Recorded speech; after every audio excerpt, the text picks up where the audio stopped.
नमस्कार दोस्तों, मैं देव शोकंद और आप देख रहे हैं दा मसला। हम इस वक्त हिसार चंडीगढ़ राष्ट्रीय राजमार्ग पर कैथल के पास थाना टोल प्लाजा पर पहुंचे हैं, जहां पर आज संयुक्त किसान मोर्चा द्वारा भारत बंद का आह्वान किया गया था। उसी के मद्देनज़र आज किसानों के साथ हम बात करेंगे। सर नमस्कार। नमस्कार जी, राम राम। सर, क्या लगता है कि किसानों और सरकार के बीच पिछले 2 महीने से बातचीत बंद है, तो क्या सरकार अब आगे आएगी बात करने के लिए? सरकार बिल्कुल आएगी आगे बात करने के लिए। सरकार खुद आके बात करेगी हमसे। 2 महीने हो चले हैं। दरअसल सरकार अभी चुनावों में बिजी है, लेकिन किसान भी रोज के रोज और जुड़ रहे हैं। लेकिन जब ये सरकार वापस आके यहाँ पे देखेगी कि अभी तक लोग बैठे हैं और तादाद इतनी बढ़ चुकी है, सरकार को बात करनी पड़ेगी। एक तरफ तो सरकार कहती है कि कोरोना अब मामले बढ़ने लग गए हैं, दूसरी तरफ बंगाल में खुद केंद्र सरकार के कुछ मंत्री रैलियां कर रहे हैं, लाखों की भीड़ जुट रही है। उसके ऊपर आप क्या कहना चाहेंगे? देखो, कोरोना इनको सिर्फ और सिर्फ हरियाणा और पंजाब में दिख रहा है। दरअसल कोरोना सारे हिंदुस्तान में फैल रहा है, हम मानते हैं, और ख़तरनाक बीमारी है। इसके लिए सबको सैनिटाइज भी हाथ रखने चाहिए और मास्क का भी प्रयोग करना चाहिए। अभी लेकिन जब ये बंगाल में, कर्नाटक में, तमिलनाडु में इतनी बड़ी बड़ी विशाल रैलियां कर रहे हैं, क्या कोरोना वहाँ नहीं है? वहाँ पे भी कोरोना के आंकड़े दिन ब दिन बढ़ रहे हैं। कल महाराष्ट्र में 35,000 केस आए हैं, कर्नाटक में 10,000 केस आए हैं, पर रैलियां तो नहीं रुक रही। भाजपा के रोज़ प्रोग्राम चल रहे हैं, रैली चल रही है। सरकार को यहाँ आके जब फ्री होगी वहाँ इलेक्शन, तो हम तो यहीं बैठे हैं। यानी कि आप जब तक सरकार खुद आगे आके बात आपके साथ नहीं करती है, तो आप यहीं बैठे रहेंगे? देखो, 4 महीने हो चले हैं, 2 महीने लगा लो और 6 महीने लगा लो। एक पुरानी बात है, बड़ी सरदार किशोरी जी की बात बता दूँ, भगत सिंह के चाचा जी थे। 100 साल पुरानी बात होगी लगभग, मैंने ही बुजुर्गों से ही सुनी है ये बात। आंदोलन साल साल भी चले हैं उनके, बहुत लंबे लंबे अरसा चले हैं, पर अपने हक के लिए बैठे हैं। हक लेकर ही जाएंगे किसान, हक लेकर ही जाएंगे अपने घरों को वापस। और हक में सिर्फ एक सिंगल डिमांड है, एमएसपी दे दो, सब उठ जाएंगे। खुशी खुशी सरकार भी राजी, हम भी राजी। तो ये किसानों को आपने सुना कि इनकी सिर्फ एक सिंगल डिमांड है, और जब तक इनको अपने हक नहीं मिलते हैं, ये अपने घरों को वापस नहीं जाएंगे। बाबा जी नमस्कार। मैं नहीं करूँगा। कुछ और किसानों के साथ बात करेंगे। मंजीत जी हैं बात। बाबा जी नमस्कार। नमस्कार जी, नमस्कार। तो जैसा कि अब युवा किसान ने बताया कि आंदोलन सालों साल भी चले हैं, हम अपना हक लेकर वापस घरों को तब ही जाएंगे। ठीक है। तो क्या आप इस कथन से सहमत हैं? बिल्कुल बिल्कुल। किसानों को कोई दिक्कत नहीं, वो तो वैसे भी हठी हैं, वो मेहनती लोग हैं। सही बात है। वो कैसे छोड़ देंगे अपना हट, और छोड़ देंगे तो हमारे पल्ले क्या रह जाएगा, ये भी बताओ। किसान कह रहे हैं कि अगर हमने अपना हक छोड़ दिया तो हमारे पल्ले क्या रह जाएगा। अब देखो, जो बिल आ गए हैं, जो बिल मंजूर हो चुके हैं, वो इतने घातक है कि हमारे से तो ज़मीनें छीनी जाएंगी।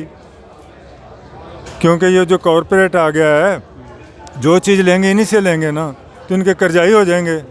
बाद में ज़मीनें बिकेंगी कि नहीं बिकेंगी? जब ज़मीन ही नहीं रह जाएगी, हम घर जाके क्या करेंगे बताओ? क्या कहेंगे? इसलिए यहीं बैठा ठीक है। हम तो संघर्ष करेंगे। मरने 300 मर गया कि नहीं, और भी मरने को तैयार हैं। पूरी सर्दियां आपकी आंदोलन में कटी, पिछली इतनी कड़ाके की सर्दी में भी किसान वहां डटे रहे।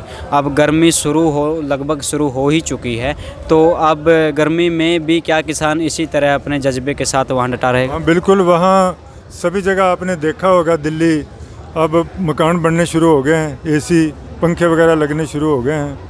वो तो ठान के आए हैं, और पंजाब में भी और हरियाणा में भी पूरा समर्थन है अच्छी तरह से, और दूसरे स्टेटों में भी फैल गया। वो तो कहते हैं कि अब पंजाब में तो उन्होंने ये कर दिया कि 10 आदमी आओ 10 जाओ, पहले वाले वापस आ जाओ, दूसरे चले जाओ, ट्रैक्टर ले जाओ, ट्रालियाँ ले जाओ। पाकिस्तान के प्रधानमंत्री को कोरोना हो जाता है, हमारे प्रधानमंत्री निंदा प्रकट करते हैं। कि मैं उनकी जल्द स्वस्थ होने की कामना करता हूं। वहीं एक तरफ दिल्ली के पास ही जो हमारे लाखों किसान बैठे थे, वो 300 से ज़्यादा किसान शहीद हो जाते हैं, तो उनकी तरफ से, उनकी मौत पर उनकी तरफ से कोई निंदा का भी कोई मैसेज नहीं आता, तो उस पर आप क्या कहना चाहते ये तो प्रधानमंत्री की छोटी सोच है। अब वहाँ जाके आगे पीछे बात करते रहते हैं, पाकिस्तान को घुस के मारेंगे, और अब उनके लिए अच्छी इच्छा व्यक्त करनी चाहिए। पर ये जो बिल्कुल पास बैठे, इनके लिए क्यों, इनमें भी तो जान है, इनके लिए क्यों नहीं बोलते? कितनी तकलीफ। क्या प्रधानमंत्री को मतलब अपने जो किसान, अपने हरियाणा, पंजाब या अन्य राज्यों के जो किसान वहाँ धरने पर बैठे हैं, उनके प्रति कोई चिंता नहीं है? ये तो अब देख ही रहे हैं आप। अगर चिंता होती तो 11 दफ़ा बातचीत हो चुकी है। अब किसानों का उनके पास कोई जवाब ही नहीं, इसलिए पीछे बैठ गए हैं वो, क्योंकि कारपोरेट हाथों में बिक चुके हैं वो तो। अब किसान मोर्चा की आगे की रणनीति क्या होगी सरकार पर प्रेशर बनाने की? सवाल दोबारा बोलेंगे? अब आगे की किसान मोर्चा की रणनीति क्या होगी? जैसे कि आज भारत बंद का आह्वान किया गया, तो अब आगे क्या? देखो, जो भी कमेटी का गठन हुआ है, जैसा उसका फैसला होगा हम तो वैसे ही करेंगे। हमारा तो एक ही डिमांड है MSP की। यहाँ बैठे हैं, जब तक नहीं मानते बैठेंगे, लेकर जाएंगे हक। बाबा जी, एक आखिरी सवाल। हरियाणा के अंदर JJP और BJP की गठबंधन की सरकार है। पिछले दिनों विधानसभा में अविश्वास प्रस्ताव पेश किया गया। 55 विधायकों ने सरकार के पक्ष में वोटिंग की, 32 ने खिलाफ की। उस पर आपका क्या कहना है? ये करना चाहते हैं भी। आपने देखा होगा विधानसभा में एक भाजपा का MLA बोला था कि हमारी बहुत बुरी हालत थू हो रही है गांव में, पर इसके बावजूद भी जब पत्रकार ने पूछा भी आप छोड़ते क्यों नहीं, इसका मतलब है पावर से चिपटे हुए हैं ये लोग, दोनों हाथों में लड्डू रखे हुए हैं, किसानों की हमदर्दी भी जीतने की कोशिश कर रहे हैं और उधर से जो फायदे हैं वो भी उठा रहे हैं। JJP के संरक्षक अजय चौटाला जी, वो ये बोलते हैं कि दुष्यंत का इस्तीफा मेरी जेब में है। जो JJP की गठबंधन की सरकार है BJP के साथ, उनका कहना है कि दुष्यंत का इस्तीफा मेरी जेब में है। अगर दुष्यंत के इस्तीफे से किसानों का भला होता हो तो मैं ये इस्तीफा देने के लिए तैयार हूँ। नहीं, ऐसा कुछ नहीं है। अगर इस्तीफा देना होता तो दे देते, कौन रोक रहा है? वो तो अपनी इतना ज़्यादा मीननेस है उनकी, और पता नहीं क्या क्या है उनके अंदर, कितने विभाग उन्होंने संभाले हुए हैं, इतना पैसा आ रहा है, कौन छोड़ता है पैसे को? जहाँ इस्तीफे की बात कर रहे हैं ना, इनको तो अपने भाई से ही सीखना चाहिए, अभय चौटाला जी से। हिंदुस्तान में पहले विधायक है जिन्होंने अपना इस्तीफा दिया है, हरियाणा में नहीं पूरे हिंदुस्तान में। अपने भाई से सीख लेना चाहिए कि अगले ने कहा नहीं, सबसे पहले दिया, ले भी ये इस्तीफा है, यूँ कर लो, उसके बाद बात करेंगे। मैं नहीं ऐसी सरकार के साथ भी दे सकता, तो इनको तो घर से ही सीखना चाहिए। कल BJP के एक लीडर वीरेंद्र सिंह, उनके बेटे जो कि हिसार से सांसद हैं, उन्होंने एक कार्यक्रम रखा उनके जन्मदिन के अवसर पर सांपला में, संवाद से समाधान, यानी कि बातचीत से समाधान।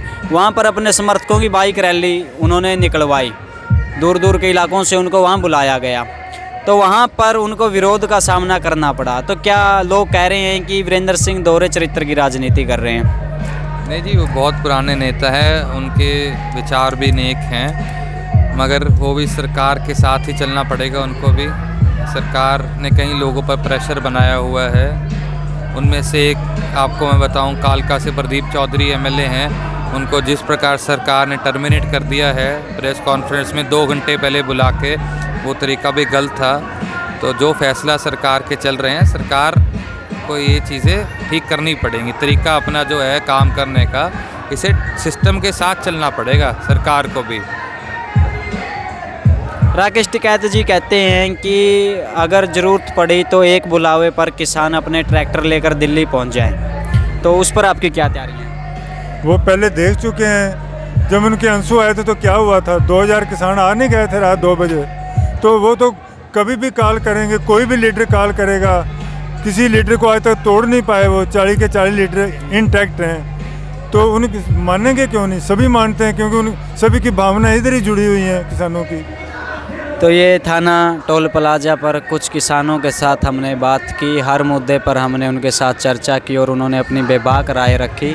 और राकेश टिकैत जी के आह्वान पर भी उन्होंने कहा कि पीछे जो राकेश टिकैत जी के आंसू आए थे तब 2 लाख किसान वहाँ पहुँच गए थे, और अगर अब आगे भी ऐसा कुछ होता है तो किसान आधी रात को भी वहाँ पहुँचने में कोई संकोच नहीं करेंगे। धन्यवाद, नमस्कार।